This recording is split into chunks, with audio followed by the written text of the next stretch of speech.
El protagonista. Y el protagonista es el señor economista Abelardo Pachano Bestero, presidente ejecutivo del Produbanco, analista económica, a quien saludo con todo respeto, y al par que le deseo pues un año de plenas realizaciones personales y profesionales. Le pregunto lo siguiente. Este día se anuncia que el Banco Central del Ecuador va pues a explicarle a la opinión pública ecuatoriana las medidas que va a adoptar para tratar de frenar esta tendencia alcista del dólar. Ayer el billete verde ha alcanzado prácticamente el nivel de los 25.000 sucres por unidad. Le pregunto, ¿cuáles cree usted que van a ser las medidas que va a adoptar, que debería adoptar el Banco Central? Gracias, Diego, por los parabienes.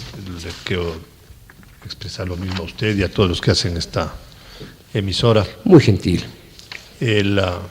El problema es un problema extremadamente complejo, no es un problema que tiene una solución fácil, es un problema que viene agravándose conforme han ido tomándose decisiones de la más diversa naturaleza, y no creo que tenga una solución exclusivamente por la vía de la decisión del Banco Central del Ecuador.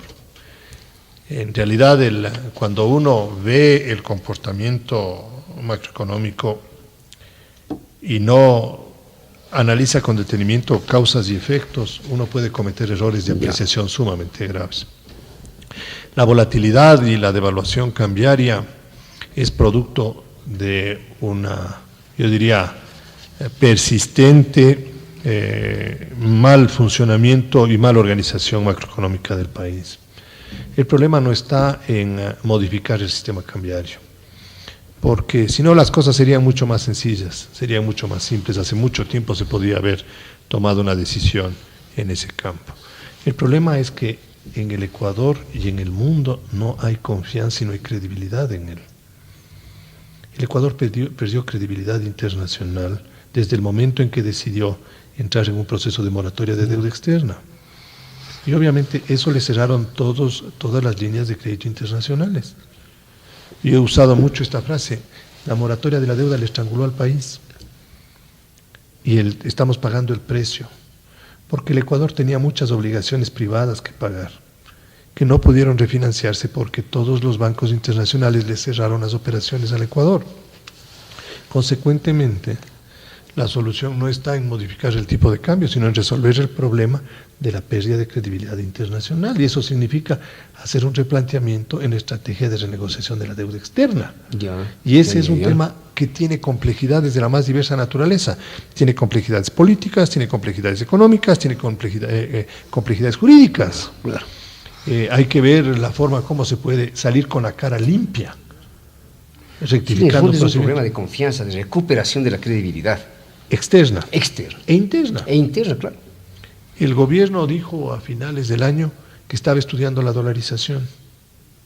Mucha gente ha entendido, y está ocurriendo en las calles de Quito y Guayaquil, de que eso significa que hay que comprar dólares. Y en varias paradas de buses, en las zonas cercanas al sistema financiero, en donde se vendían chocolatines, se venden dólares. Hay los cambistas de la calle y la gente de los buses compra dólares. ¿Cómo va a parar usted el problema de demanda de dólares si la mitad de la cantidad de dinero que tienen los ecuatorianos no están en los bancos, están en los bolsillos de los ecuatorianos? Porque hace más de un año, cuando impusieron el 1%, los ecuatorianos dijeron: vamos a sacar los sucres de los bancos. ¿O no nos acordamos de eso? Sacaron cientos de miles de millones de sucres. Están en poder de los ecuatorianos, en los bolsillos, en las empresas, en los estudios. Y también en poder de los bancos. Pero los bancos les han subido el encaje, han subido la tasa de interés. Los bancos no tienen liquidez. Luego le voy a hacer a usted una pregunta clave sobre el asunto, pero entre las opciones que se barajarían está esto de ir a la convertibilidad, ir a la dolarización. Se habla de una incautación de las divisas del comercio exterior, se habla de fijar una paridad cambiaria. ¿Qué piensa usted de esto? A ver. Primero hay que serenarse. Primero hay que serenarse. Cierto, eso es muy cierto. En el Ecuador, cuando tenemos un problema, nos alborotamos. O nos alborotamos y dejamos que simplemente sea la emotividad la que nos conduce, o después no tomamos ninguna decisión a tiempo. Pero veamos las cosas. Tipo de cambio fijo. Muy bien, digamos que el Banco Central... Son las opciones que están en juego, ¿no? Está en la prensa el día de hoy. Sí. Está en la prensa. Tipo de cambio fijo. Muy bien. Supongamos que el directorio del Banco Central decide tipo de cambio fijo. Para que el Banco Central sostenga una política cambiaria de tipo de cambio fijo, tiene que estar dispuesto a usar la Reserva Monetaria Internacional. Evidente, claro. Es decir, tiene que vender dólares en el mercado para atender a esa demanda de dólares que ahora no se puede atender. Y evitar el ánimo especulativo, claro. Bueno, muy bien, dice, fijo el tipo de cambio en tantos miles de sucres por dólar, yo no sé cuánto, pero fija y dice, aquí va. Y ecuatoriano que demanda $1, aquí está el dólar de la Reserva Monetaria. Y le vendo. ¿Hay dólares suficientes en el Banco Central para atender esto? Esa es la pregunta del milenio, ¿no? No, pues no hay, Diego. Claro. Si nosotros tendríamos una Reserva Monetaria exuberante, grande, enorme, podemos darnos ese lujo. Y vale la pena darse ese lujo. Pero si no tenemos... No blofiemos. Cuando uno juega póker, no blofiemos. Si no metamos un cañazo, como suele decirse vulgarmente, ¿no? ¿No es cierto? Cuando uno juega un póker y alguien no tiene un juego y quiere asustar a los demás, blofea, ¿no es cierto? Sí, claro. Es decir, hace creer que tiene un buen juego. Alardea. Claro. En política monetaria y cambiaria, el Banco Central no puede blofear. No puede. Porque sabemos lo que tiene el Banco Central. Entonces, el tipo de cambio fijo funciona como un Banco Central que esté debidamente protegido. Y el año anterior, desde noviembre del 98 a febrero del 99, el Banco Central usó $500 millones de la reserva para manejar el sistema de bandas cambiarias. Y cuando ya se dieron cuenta de que no podían controlar las bandas cambiarias, decidieron entrar en flotación y le dijeron al país, no vamos a usar más las reservas internacionales. Entonces, ahora estamos hablando de tipo de cambio fijo. ¿Qué ha cambiado para regresar a eso? No ha cambiado. Absolutamente no. ¿Hemos arreglado los problemas fiscales? No. Ahora que están enseñando ya las cifras fiscales del año 99, el déficit del sector público fue 5.5% del Producto Interno Bruto. El déficit del 98 fue el 5.8%. Es decir, durante el año 99 hicimos un montón de cosas y a la final no tuvimos resultados, ni en inflación, ni en tasa de interés, ni en tipo de... Analicemos las otras opciones. Vamos a dolarización. Y expliquemos rápidamente al público, muy rápidamente, ¿qué es la dolarización y qué es la convertibilidad, no? La dolarización es la sustitución del sucre, la eliminación mejor del sucre como moneda de curso legal y la incorporación del dólar como la moneda legal del Ecuador. En otras palabras, tendríamos que hacer una modificación constitucional para decir, la moneda del Ecuador es el dólar de los Estados Unidos. Es decir, la norteamericanización de la economía nacional. Pero pongámosle, la moneda del Ecuador es el dólar de los Estados Unidos de América. El país renuncia a tener su moneda propia. Por lo cual elimina el Banco Central del Ecuador. Claro. Porque ya nadie emite, ya no había emisión de mi dinero. Porque el dinero sería solo el dólar de los Estados Unidos. Entonces, la dolarización implica que cuando usted tenga una crisis bancaria, porque le quieran retirar los dólares, no hay quien le auxilie. Porque no hay Banco Central. Claro. No hay seguro de depósitos. Cuando quiebre un banco, no hay a quien reclamarle que le devuelvan los depósitos. Fuera la GD. No hay pues. No ve que no hay Banco Central, no hay cómo emitir, no hay. Le van a entregar en bonos del Estado ecuatoriano a 10 o 15 años plazo. No hay sistemas de protección a los depositantes. No hay sistema de protección al sistema financiero. Pero bien, la dolarización implica también que todos los sucres que tenemos en nuestro poder tienen que transformarse en dólares. Y alguien tiene que hacerlo. Porque ya mis sucres, los que usted tiene en el bolsillo, los que tenemos aquí, ya estos sucres ya no sirven. Ya no es moneda. Entonces tenemos que ir al Banco Central y decir, aquí tengo 100.000 sucres, deme tantos dólares. Entonces el Banco Central recibe los sucres y nos da dólares a todos los ecuatorianos.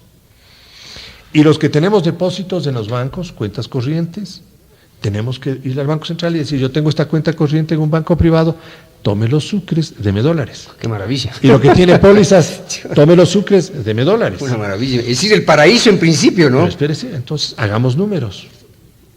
Necesitamos aproximadamente $2.000 millones para transformar esto.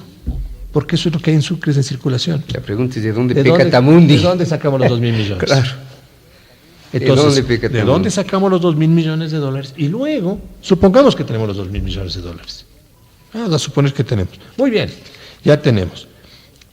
¿Cómo funciona el sistema? El sistema funciona con credibilidad. Porque si usted no cree en un sistema de dolarización, usted le quiebra al país, saca los dólares del Ecuador y el país se queda sin moneda. ¿Cuál es la diferencia con la convertibilidad? Esto. En la convertibilidad, la diferencia con la dolarización es que coexisten, conviven el sucre y el dólar, con una relación fija. Y usted tiene los sucres en su poder y el Banco Central tiene la obligación de canjearle por un número dado de dólares, pero la circulación es del sucre o del dólar y ambos tienen poder liberatorio y curso legal. Entonces viven las dos monedas. Claro. Y usted escoge con cuál de las dos juega. Opera y ya. Y puede cambiar de la una a la otra al mismo tipo de cambio permanentemente. ¿Qué es lo que usted necesita? Primero, desaparece otra vez el Banco Central. Ya no emite dinero. Emite solo por los dólares que tiene en su poder. De tal manera que cuando hay también una crisis bancaria no hay quien le auxilie. Y ya no hay seguro de depósitos. Es decir, usted desprotege otra vez. La convertibilidad, la dolarización, mejor, la convertibilidad, no la dolarización, pero la convertibilidad, digamos que es un sistema cambiario in extremis, de desesperación. Por eso llegaron, ¿por qué llegaron los argentinos allá? Porque durante varias décadas estuvieron peleando por luchar, por romper la inflación. Es decir, señor economista, el país no está preparado para semejante cambio, no están dadas las condiciones históricas para la aplicación de un proceso así de complejo. Ahora, de todas maneras, hay que buscar alguna fórmula para tener el proceso de la estampida del dólar. ¿Qué haría usted para estabilizar el tipo de cambio? ¿Volver al sistema de bandas cambiarias? ¿Hacer una flotación más controlada o incluso incautar las divisas? A ver, pero denos de alguna forma. ¿Qué es lo que va a decir ahora el Banco Central? Y en esto apelo a su sabiduría, a su experiencia, a su instinto. Bueno, no sé lo que va a decir el Banco Central. La verdad es que pero no sé. ustedes deben intuir por dónde va a ir la fórmula del Banco Central. Todos intuimos que están estudiando. Por primera vez en mucho tiempo veo que el señor economista no tiene una respuesta. No es que no tengo una respuesta, pero la verdad es que le dejan llegar al país al extremo cuando ya las cosas se vuelven casi inmanejables para buscarle soluciones. Don Pablo, ¿cómo se toma vacaciones de los Estados Unidos en este momento? Pero es realmente impensable. Pero más allá de eso. Sí, que es estrictamente coyuntural. Yo lo que digo es el problema de fondo, Diego, es credibilidad. Si usted no tiene credibilidad, si la gente no confía en usted, cualquier cosa que usted proponga no va a funcionar. No va a funcionar. Ahora, le pregunto, ¿cómo gente de la sapiencia, de la experiencia, del conocimiento de Pablo Lucio Paredes, de Pablo Concha, plantea la conveniencia de un proceso de dolarización o convertibilidad? ¿Cómo? Bueno, cada uno tiene su criterio, cada uno lleva los argumentos, el peso de los argumentos en función de, llamemos así, de lo que cree son las conveniencias de carácter nacional.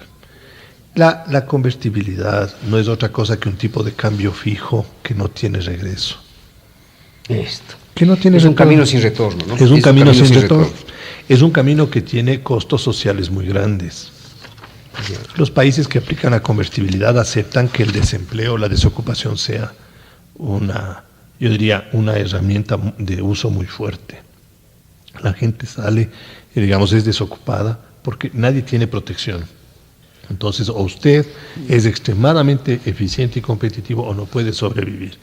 Entonces, yo creo que la convertibilidad en un momento determinado podría ser la salida del Ecuador, pero creo que hay que agotar todavía esfuerzos para manejar con algún grado de flexibilidad los temas. Justamente esto quería preguntarle cómo agotamos los esfuerzos e insisto comedidamente en mi pregunta. ¿Cuál es la fórmula que usted plantearía? Hoy va a hablar del Banco Central. Bueno, usted dice desconocer por dónde se va a ir el Banco Central y me parece una respuesta lógica. ¿Qué es lo que usted plantearía? Mientras no haya solución al sector externo y no haya un replanteamiento a fondo del tratamiento de la deuda externa, que rompa este aislamiento financiero del Ecuador, que le dé la vuelta al país y le vuelva a reinsertar en los mercados financieros internacionales. mientras no pongamos otra vez las cuentas fiscales en orden y tengamos al país absolutamente muy clara, claro. en orden, Sí. no, cualquier cosa que haga en el mercado cambiario no le va a funcionar, digo. No le va a funcionar. Ahora, hay una declaración suya de la semana anterior que, créame, me dejó seriamente preocupado. Usted dijo la semana anterior que si el tipo de cambio sobrepasaba la barrera de los 20.000 sucres, podría colapsar el resto del sector financiero porque la cartera en dólares sería impagable. Esto lo dijo usted. ¿Mantiene usted todavía esa preocupación?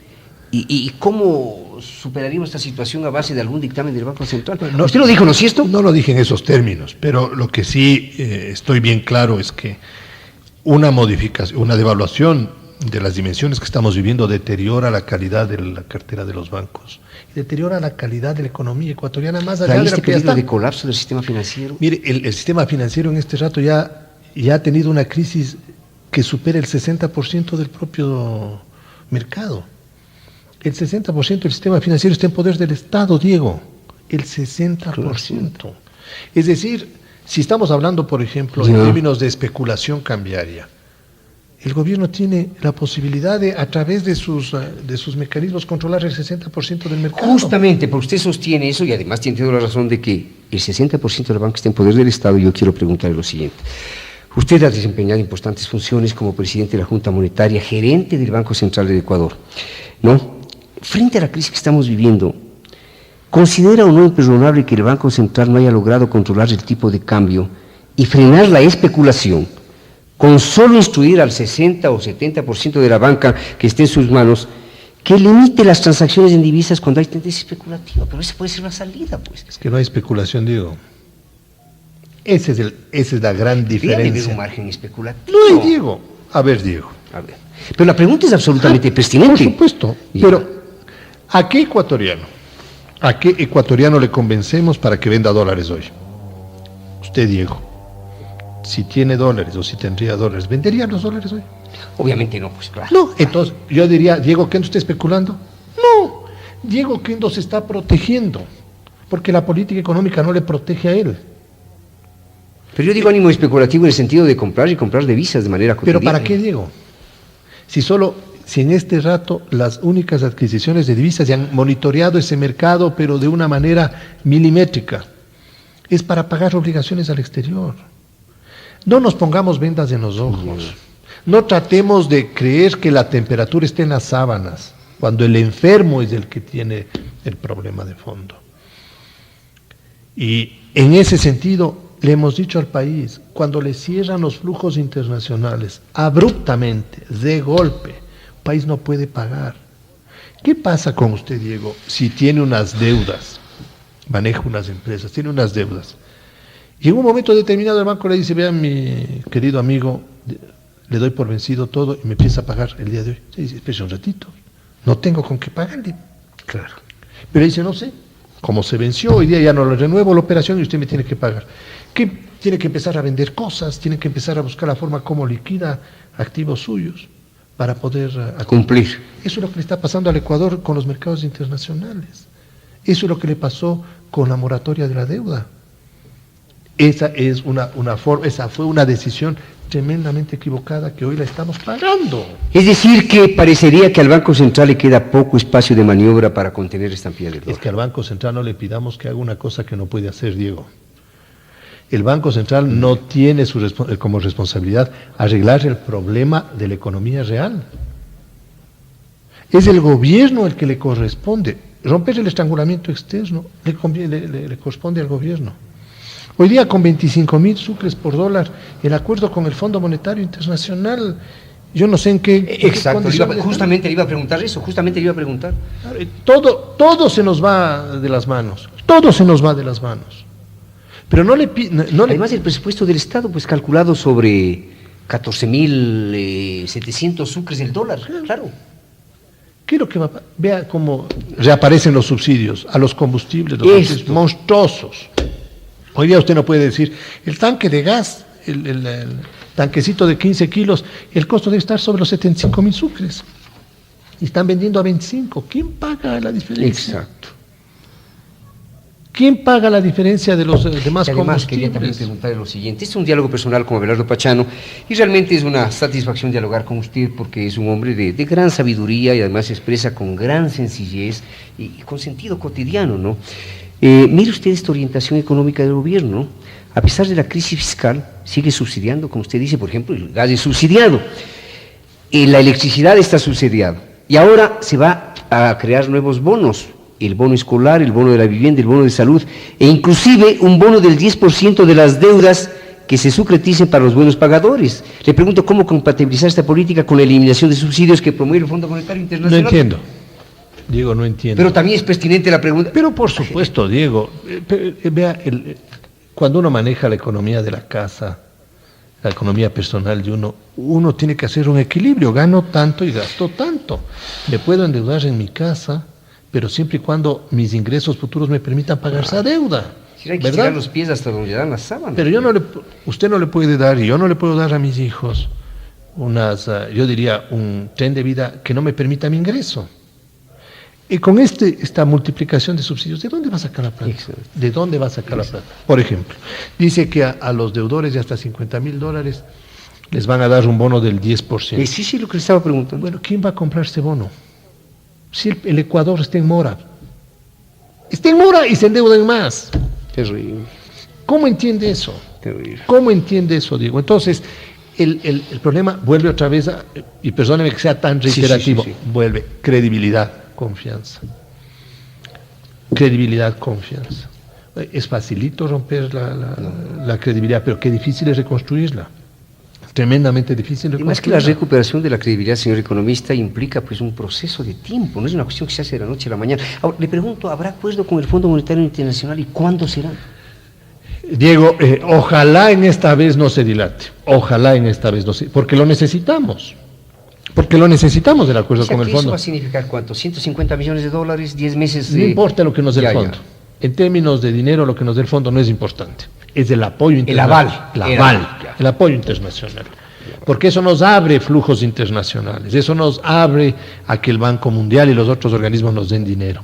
Que nos presten para proyectos nacionales. Que generan empleo. Que dan posibilidades de mayor producción. Pero en ese sentido, el acuerdo con el fondo decía que la devaluación en este año iba a ser del 30%. Y ya Estamos en el 60. Ya estamos en el 30 de este año. ¿De qué nivel de devaluación se hablaba? Del 30%. Sí, claro. Estábamos hablando de 24.000 sucres promedio en el año, ya estamos en 25.000. Se hablaba de 25.000 para fines del 2000. Me parece- Claro, para fines del 2000. Claro, Me parece para que fines es más del o 2000. menos. Ya estamos en eso. Entonces, se desquician las cosas. A nadie le conviene. Yo escuchaba que decía que hay sectores que ganan con la devaluación. Y decían los exportadores. Probablemente algo ganan, pero en el largo plazo los exportadores pierden. A propósito de los exportadores, ¿cómo explicaría usted, señor economista, la falta de oportunidad en las medidas adoptadas por el gobierno? Porque desde hace varios meses, y usted lo sabe, es de dominio público que los exportadores no han cumplido a cabalidad con su obligación de entregar las divisas al país. ¿Es o no es cierto? Es cierto. Diego, el sistema permite eso. Y las autoridades tienen la responsabilidad de cambiar los sistemas cuando ven que están distorsionados. Si le dicen que la aduana está funcionando mal, y uno lee que la aduana está funcionando mal, uno no puede esperar que llegue la aduana a un nivel de corrupción brutal para recién intervenir, sino actuar con oportunidad para que ese cáncer terrible de la corrupción no se propague. Estoy hablando figurativamente, no estoy afirmando que la aduana tiene ese problema, pero en el caso de la compra y venta de divisas, si es que tienen alguna dificultad, si es que hay algún problema, intervengan, tomen decisiones, corrijan el problema. Lo que ahora sabemos es que la única fuente de financiamiento internacional que tenemos son nuestras exportaciones, porque ya no hay créditos internacionales. Usted acaba de mencionar el cáncer de la corrupción, y es así. Cualquiera que sea la implementación de la nueva política cambiaria a cargo del Banco Central, ¿no? ¿No cree usted que el Banco Central debe actuar con mano dura en el caso de la sobrefacturación de importaciones o subvaluación de las importaciones? Cuando decimos mano dura, señor economista, ¿no cree usted que ha llegado la hora de imponer prisiones a quienes incumplen con las leyes en materia claro. cambiaria? Pero no solo en lo cambiario. Verá, Diego, uno no tiene que actuar reactivamente, sino preventivamente. Las normas para manejar una economía de mercado tienen que ser unas normas que le permitan que ese mercado sea competitivo, que no hayan acciones monopólicas que favorezcan a un grupo. El Estado tiene esa obligación al manejar una economía libre, una economía democrática como la que nosotros tenemos. Y ahí hay que usar los instrumentos adecuados. Entonces, cuando uno sabe que los exportadores tienen que vender los dólares, uno tiene que encontrar mecanismos para valorar las exportaciones. Ejemplo, durante 20 años el Ecuador ha discutido la fijación del precio de sustentación de la caja de banano.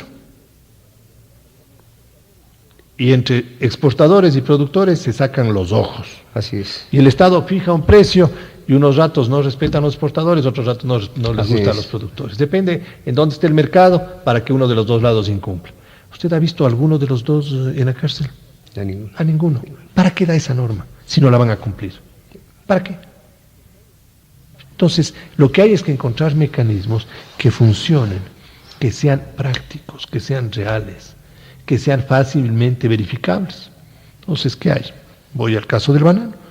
Hay índices o indicadores internacionales del valor de la fruta en los mercados internacionales. Se publican todos los días. ¿Cómo se publica del petróleo? ¿Cómo se publica del cacao? ¿Cómo se publica el café? ¿Por qué no tomamos un índice de esos? En lugar de estar fijando, tomamos un índice.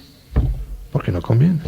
Esta mañana las preguntas han sido particularmente difíciles para el señor economista, quien siempre responde con total solvencia y le vemos especialmente preocupado a usted. Ahora, Es que Diego, sí. el gobierno nos dice el 30 de diciembre que en el año 2000 vamos a tener una serie de hechos sumamente importantes. Y estamos en el quinto día del año 2000. Y no pasa nada. Se sigue deteriorando. Exacto. ¿Dónde está? Ahora, ¿Dónde están las cosas? Ahora, mire usted la paradoja. ¿Cómo explicaría usted que un año como 1999, con una balanza comercial favorable en alrededor de $1.500 millones, con los mejores precios del petróleo a partir de 1981, con importaciones que han disminuido en más del 50%, el tipo de cambio haya subido en forma tan estrepitosa y sus respuestas por la desconfianza, a lo que usted ha hecho alusión todo el tiempo, quisiera que precise quién o quiénes son los culpables de esa desconfianza? La política económica. La mala política económica. Diego, uno cuando ve las cosas que han hecho y ve en perspectiva, Diego, usted le dice, usted está endeudado, y usted va donde el banco que está endeudado y dice, oiga, no le voy a pagar. Olvídese de mí, no le voy a pagar. Y el banco le dice, oiga, ¿pero qué propone? No me propongo nada.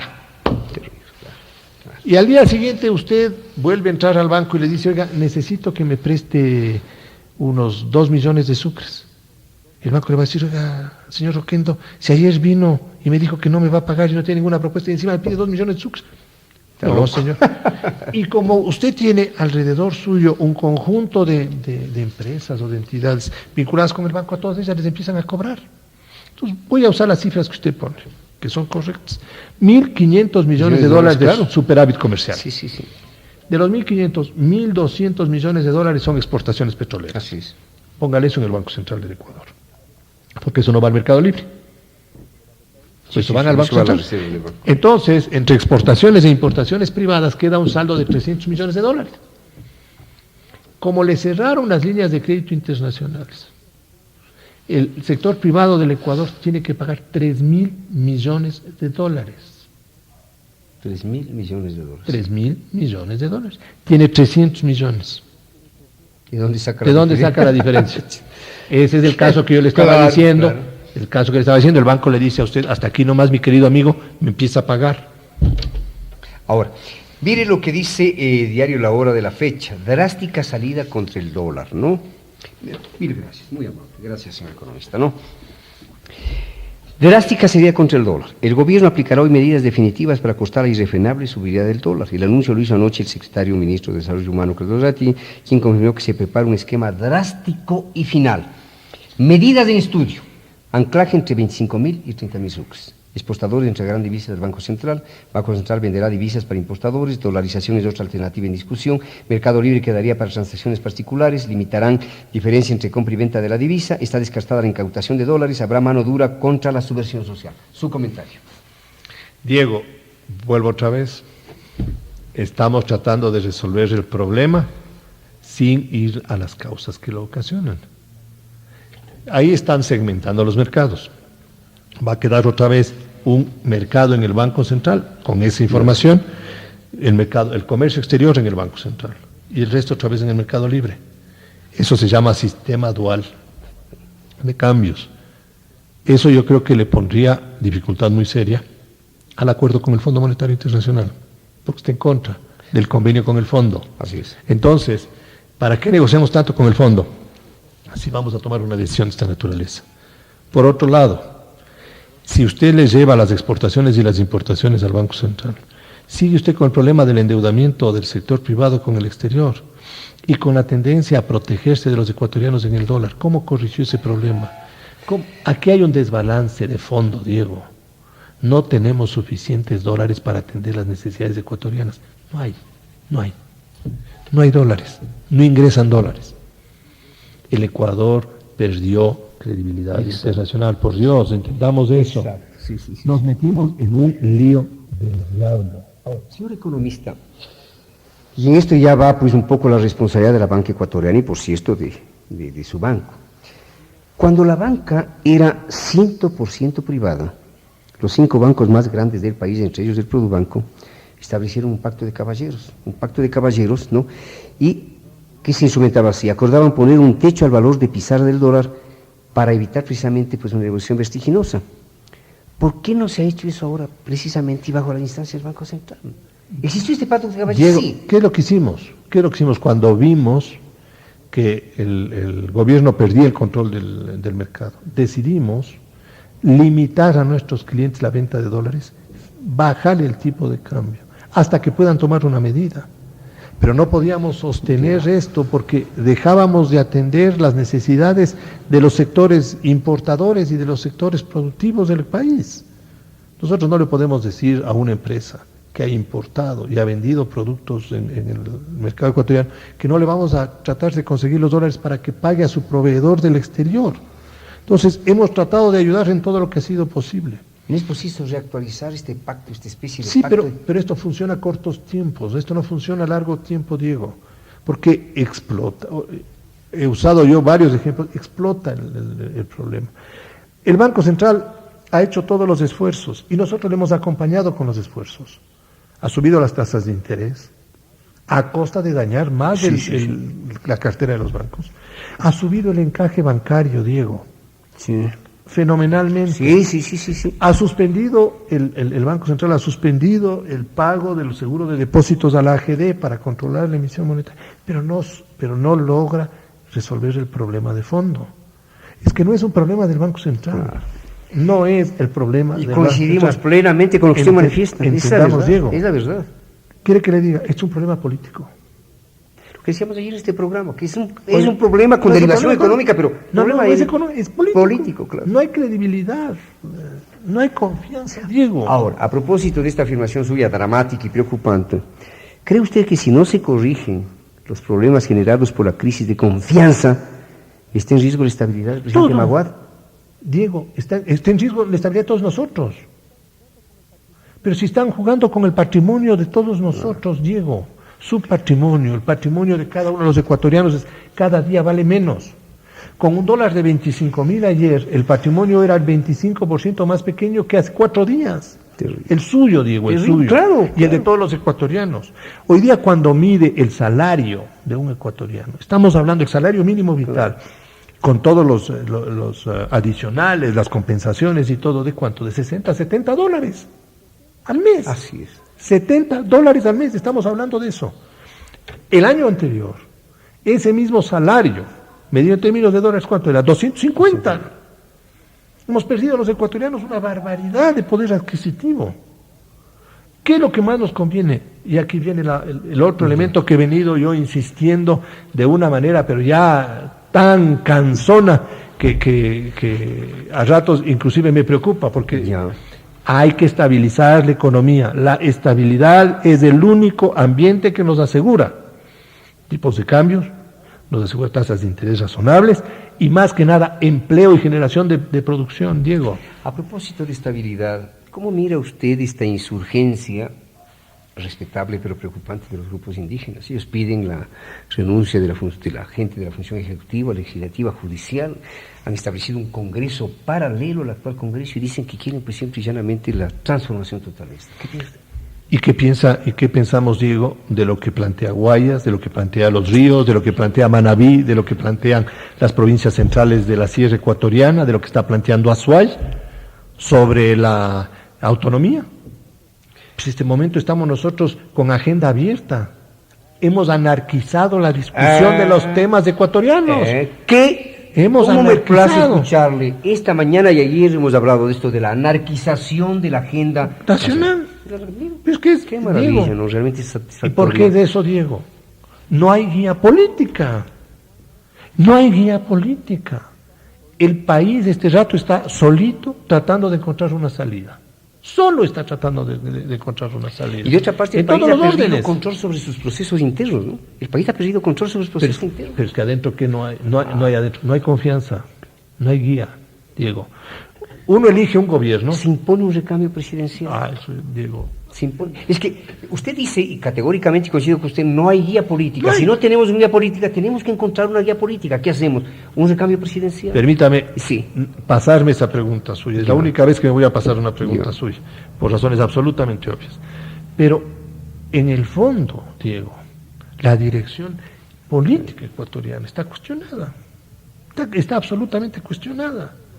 Es que salen los problemas y no los conduce a los problemas. Y esa es la obligación del político ecuatoriano. ¿Cuánto se podría arreglar, y no estamos sugiriendo nada bajo la mesa, cuánto se podría arreglar con la sola presencia de un líder político que nos dé confianza? Que conduzca. ¿Usted cree que no hay cómo conversar con los indígenas? No, hay cómo conversar con los indígenas. Yo tengo ahí amistad con algunos de los dirigentes indígenas. Si cuando uno se sienta a conversar con ellos, uno celebra la conversación, Diego, sumamente inteligente, sabe a dónde quieren ir y tienen razón de lo que están buscando.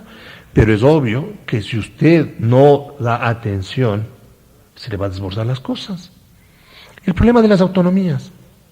Si usted no le da una adecuada atención al problema de las autonomías, esto simplemente rompe con toda la organización del Estado. Sí, un proceso de disolución. Ahora, a propósito del último mensaje del presidente de la República, y vamos terminando, gracias por su presencia, ¿concuerda con la idea de que la explotación petrolera y la modernización del sector salvarán al país de la crisis? Yo creo que es parte de todo un gran programa macroeconómico, porque hay una gran cantidad de recursos que no los podemos ni siquiera explotar porque no tenemos posibilidad de hacerlo. Yo creo que el Estado ecuatoriano, Diego, y lo he escrito en algunas oportunidades, el Estado ecuatoriano tiene que concentrarse en las cosas fundamentales, en los aspectos sociales básicos, mejorar la educación a fondo, y esa es una tarea enorme, mejorar la salud. El sistema de salud ecuatoriano no sirve, hay que mejorarlo. El sistema de bienestar social, el seguro social está quebrado, Diego. Que se dedique a esas cosas del Estado y que se asocie con inversionistas para la explotación de las otras áreas. Ahí va a tener recursos. A propósito de lo que usted manifiesta, y vamos terminando, ¿concuerda usted con esta nueva orientación aperturista del presidente Moguad? Él está promoviendo esto en el sentido de que el Estado haga importantes obras como un nuevo puente sobre el río Guayas o la autopista Quito-Latacunga y concesionar estas obras a la empresa privada, cuando en todas las partes del mundo la concesión es precisamente para evitar la inversión del Estado en obras concesionales. Claro, ¿no? Si el Estado no debe invertir ahí. El Estado lo que debe es llamar a un concurso y decir quién quiere explotar este servicio. Y que sea, que sea el inversionista privado el que pone en riesgo su capital. Qué bonito el chiste. El Estado invierte, arregla las carreteras, o no invierte siquiera. Como está pasando en la Quito-Calacalí, los bancos que maneja el Consejo Provincial, a propósito que es un desastre. porque las carreteras que ha hecho el vicepresidente de la República son muy buenas, pero lo del Consejo Provincial un desastre. Y están poniendo una caseta de peaje para cobrar por hueco caído seguramente, ¿no es cierto? Entonces, ¿qué, pues? Claro, pero por hueco caído debe ser que van a cobrar ahí. ¿Dónde está el chiste? De que el Estado invierte en las carreteras y una vez concluido le diga, oiga, venga señor usted. Hágase cargo. No, güey. Es que es un contrasentido. Ahora, para finalizar, algunas llamadas telefónicas, ¿no? Silvia Villarreal, por favor, Marianela, del 496-400. Esta dama le saluda cordialmente y le pregunta que ella tiene dólares en la mutualista que le descongelaron hace poco. ¿Qué debe hacer? ¿Retirar los fondos o dejarlos en la mutualista para no perderlos? Hay que confiar. Yo creo que el sistema mutualista es un sistema serio. No tiene por qué retirarlos. Yo creo que hay un sistema financiero, cambiario y todo que ha ido mejorando y en ese sentido todos los ecuatorianos tenemos que respaldarlo. Yo le aconsejaría que lo mantenga y que tenga fe en la institución en la que ella ha creído.